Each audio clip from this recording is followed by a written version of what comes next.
Hello everybody.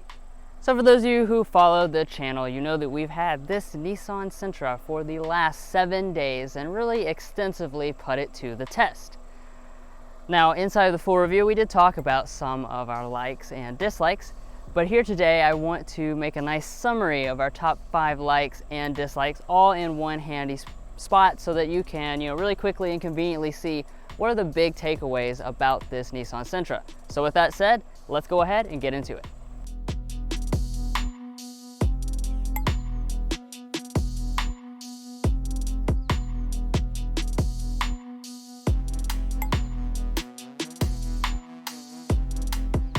So I'm going to start this off with what I think might be the most obvious change from the outgoing generation, and that's going to be the styling. Nissan has really taken this up, not just a notch or two, but like to a whole nother planet, because the old Sentra was not very stylish, you could definitely say, and this one here is probably one of the most stylish in the class. I really like the way this looks, and a lot of people complimented us over the past week and said, what is that? That looks really nice. Part of that is just kind of an aggressive swoopy design. We have the black contrast roof, which I really like, and the other part of that is just premium full LED lighting. That really helps things out. People definitely think this is a more expensive car than it is.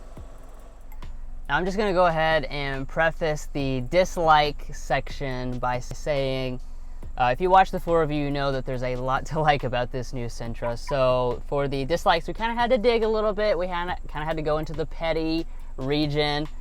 So these are not going to be the most fantastic dislikes, but that's really a compliment to the Sentra itself. So for dislike number 1, we said the lack of electronic parking brake and auto brake hold. This is a fully loaded model, so this has every option that you can get on the Sentra. And you'll notice we are still lacking the brake hold and the electronic parking brake, which is something that the Corolla and the Civic, they do offer that. In the case of the Corolla, it's across all of the trim levels. So it's definitely something that I did miss over the past week. It's a minor inconvenience, but something I did miss still. Like number 2 is going to be done right here from the front seat, because I just want to hammer in the fact that this vehicle really rides like a class above in its overall ride quality and comfort. This Sentra impressed me from the very start when I first got behind the wheel. It rides super smooth. Like I said, like a class above. If you close your eyes, you would definitely think you're at least in an Altima. And part of that has to do with these absolutely fantastic zero gravity seats. So certainly I have zero complaints for how this vehicle rides, especially for this class of vehicle.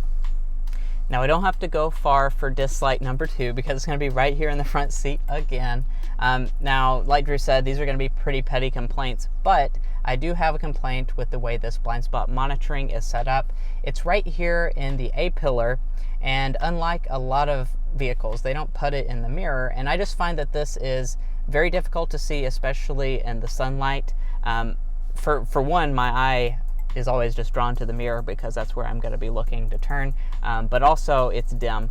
So in the direct sunlight, if the sun's hitting this A-pillar, it's pretty much invisible to see the blind spot monitoring. So I really think that Nissan could have at least made it brighter or just put it in the mirror like most brands do.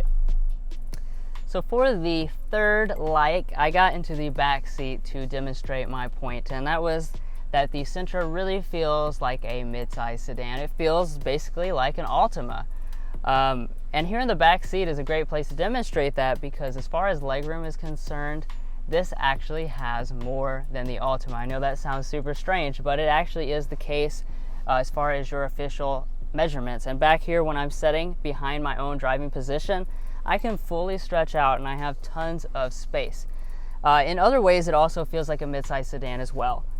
So shutting this back door feels very solid. You don't have that typical hollow feel like a lot in this class have. We have materials that follow through into the back, and really a premium overall cabin experience as a whole. So in a lot of ways, this feels just like an Altima, but for less money. Now the next dislike was actually a little problem that we had over the past 7 days. We had one instance where the rear auto braking malfunctioned, I guess, or misinterpreted a situation.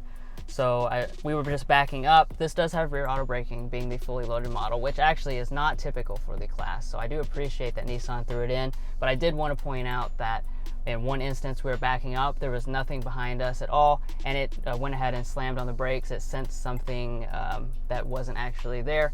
So just something to point out. But like I said, a lot of the rivals don't even have that feature to start with.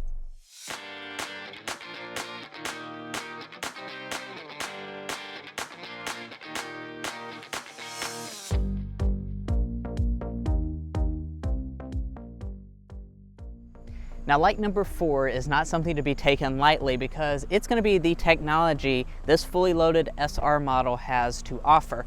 So I'm going to hop in the front seat and kind of show you guys a few of my favorite things. But when you go for that top-end premium package with this SR, you're going to get a lot. So you're going to get a 360 camera. Now, I'm not exactly sure, but I do think that this is a class exclusive feature to have a 360 camera, and it's also a really good 360 camera with moving object detection.